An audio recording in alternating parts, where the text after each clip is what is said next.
Well, hey, welcome back. It's Saturday afternoon, the end of July, coming into August for hot weather, and we've got a thunderstorm kind of moving this way, so this may be quick and to the point. Just wanted to give you a quick update. Hope to shoot something a little more tomorrow. We'll see what happens. Lots going on, getting ready to go out of state at some point, maybe in the next 6 months, get a couple of days, go up and throw some rocks at squirrels in somebody else's backyard. I don't know.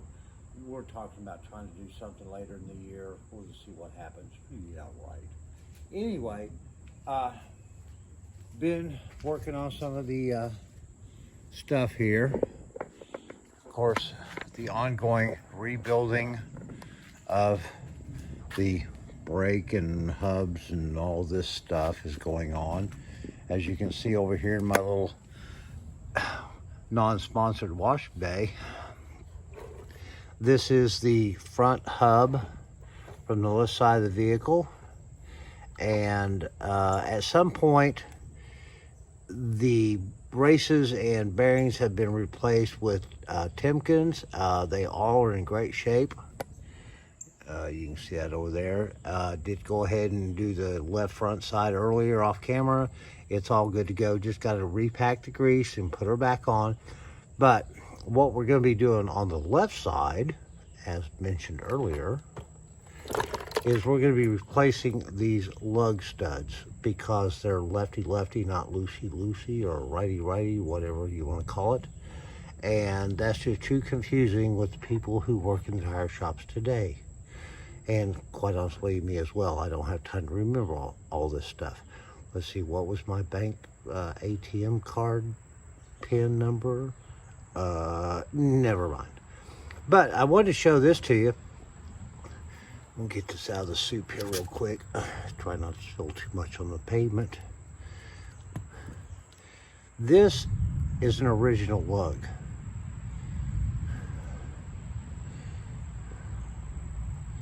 You can kind of see that from the markings.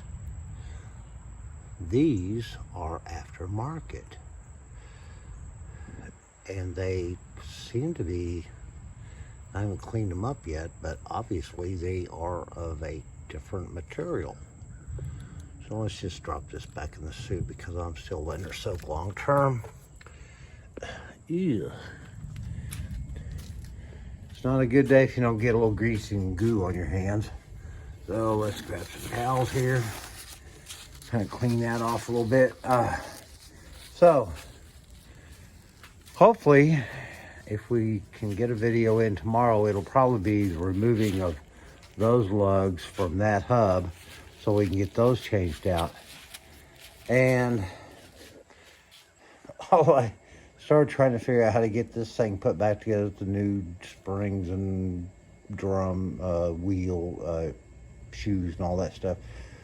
I'm gonna pull all that back off again and start over because we're gonna have to pull that axle, go ahead and replace the seal on it, pull it out and get those lugs replaced as well. That's gonna be an event in itself. Stay tuned. So that's where we're at right now. Even though we got a thunderstorm coming in, I thought, I better go ahead and throw a quick charge on this old girl. She hadn't been started in so long. I'm sure that battery's like really tired. So hopefully she'll get all charged back up. Let's just wander over here for a minute, see what's going on. I've been trying to gather up some of the junk and reorganize a little bit. It never ends. All right, so we did finally get this off, and we figured out that because of the swagged lugs, the drum was still attached to the hub and all that. So we dealt with that on the press, and we got it off. And I don't have a lot of light down here because I broke my shop lights.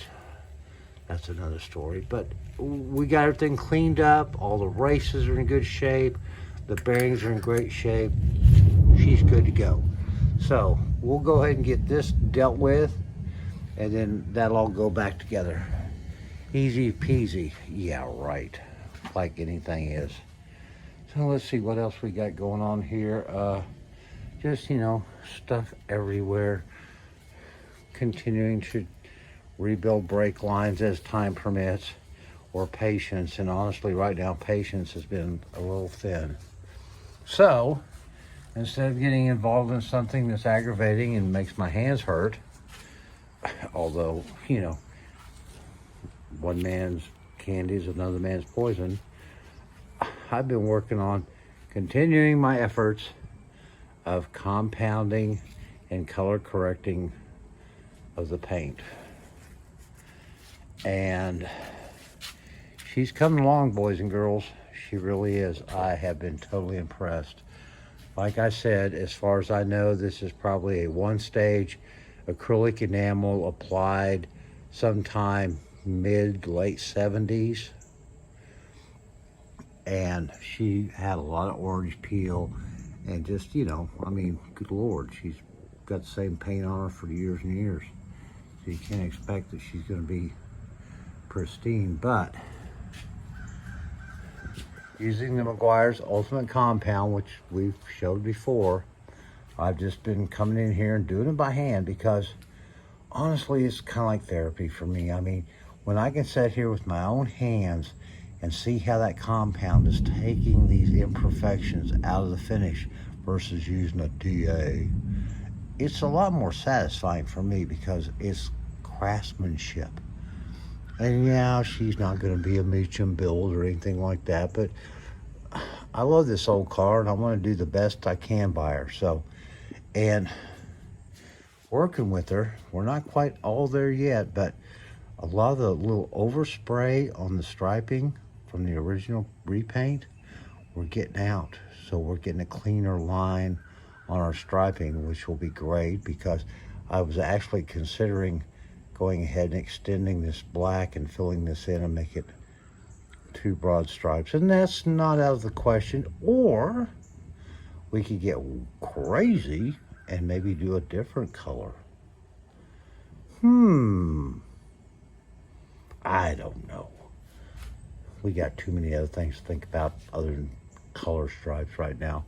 Like I said, continuing to finish this, and I hope I can get an angle on here where I've got some light, where I can kind of show you guys.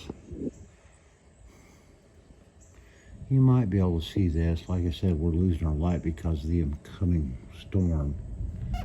But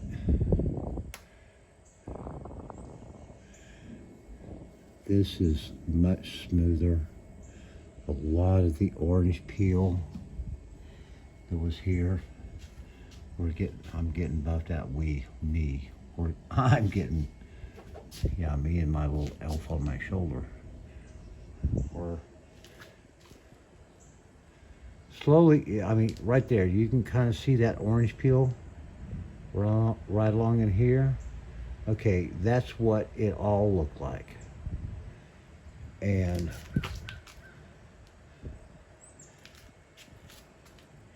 you start, I'm just like one pass on that part, but you start getting up in here. You know, it's kind of hard to see, but it's coming down. It's almost glass smooth now. And once I get those fixed, yeah, I was trying to move some stuff around last night and my power cord got tangled up, and before I knew it, the stand went crash into the floor, busted the heads and the whole upper light assembly off the stand. JB welded all that back together and looked at the bulbs. They didn't appear to be broken, but they're not working. So I'm gonna have to go down to the big box store and buy a couple of light, replacements and hope that fixes it. If not, it's a trip to Harbor Freight. I can't complain. I think I bought this thing like 20 years ago and paid like, God knows, 30 bucks for it. Used it in my old contracting business and pest control and around here. So she's paid for herself. I just don't want to lose her. She's still not in that bad a shape. So we'll see what happens. Okay. Well, just wanted to give you that. did continue to do a little more color correcting this past week on the daily driver.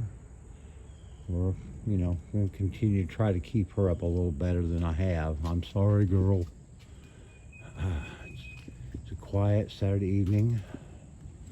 The deer have already come up once and said, hey, why isn't the light on at the buffet? And I said, well, I'm not sure we're going to do buffet tonight with a storm coming in. So we'll give it a few minutes here and see what happens.